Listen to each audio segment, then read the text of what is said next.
The cost of housing has been rising across South Korea, especially in the capital city, Seoul. And this has proved especially challenging for young people. Our economics correspondent Lee Soo-jin joins me in the studio to tell us how local governments are trying to solve this issue. Welcome, Soo-jin. It's good to be back, Jung-min. Tell us, what's the housing market like for young people these days? So it's not a stretch to say that young South Koreans are going through what is one of the roughest housing markets. Price of small-sized apartments classified as apartments that are 60 square meters or smaller, which young people tend to purchase, went up more than 12% compared to the previous year in Seoul. That's nearly twice of the roughly 6% on-year rise seen in mid-sized apartments. And the situation isn't that much better for young renters. Data from the Korea Real Estate Board showed that the average monthly rent prices of studio apartments in Seoul jumped by around 12% from the previous year in March. But amid this affordability crisis, one district in the capital is offering fully furnished studio apartments with a monthly rent that is less than the cost of eating out. So I went to see these apartments myself, so let's take a look. House hunting is now over for some lucky young people. The local government of Seoul's Dongjakgu district is renting out 36 units in this studio apartment complex for just 10,000 won, or around $7 a month. It's the first 10,000 won studio apartment in the capital city, and it's being offered at a time when the cost of housing is weighing on many young people. A recent survey showed that the biggest cost burden for South Koreans in their 20s and 30s is housing. According to a government official, the monthly rent for these studio apartments was originally around $100, already very affordable, but that was further lowered to $7 thanks to Dongjakgu District's business ventures covering the remaining amount.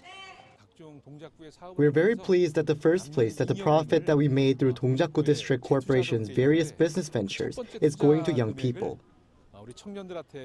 And the local government is also planning to offer larger studio apartments at this price for married couples as well in the future.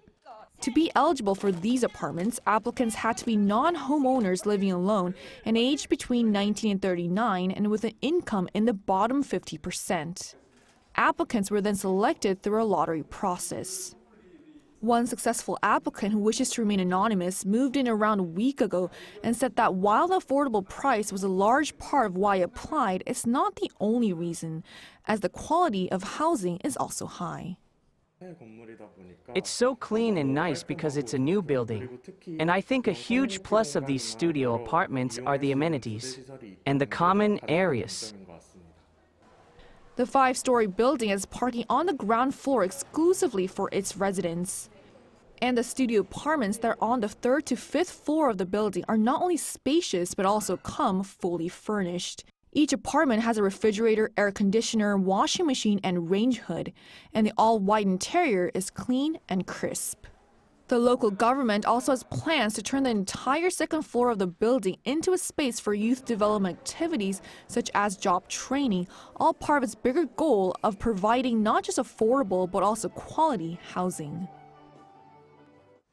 So, Soo-jin, this is what's being done by the local government. What about the central government? So a common theme I noticed in what the central government is doing is that they're increasing housing. The land ministry announced just a week ago that it's planning to supply 10,000 units by the end of the year, with half of them to be rented out to young people, low-income households, and newlyweds. Here's what an expert said about the pros and cons of these types of measures. Housing from the government is cheaper and safer, which is a huge benefit for young people. But there is a tendency for maintenance to be poor compared to housing from private companies, so there should be more policies for that. Are there other possible solutions? Yes, so there are actually other measures to be rolled out very soon. The land ministry said that it's planning to unveil a blueprint next month for a measure that will relax regulations for private companies looking to rent out apartments long term. Let's take a listen to what an expert said on this. Having private companies supply more housing for young people alongside the government will prove to be more effective in increasing the housing supply.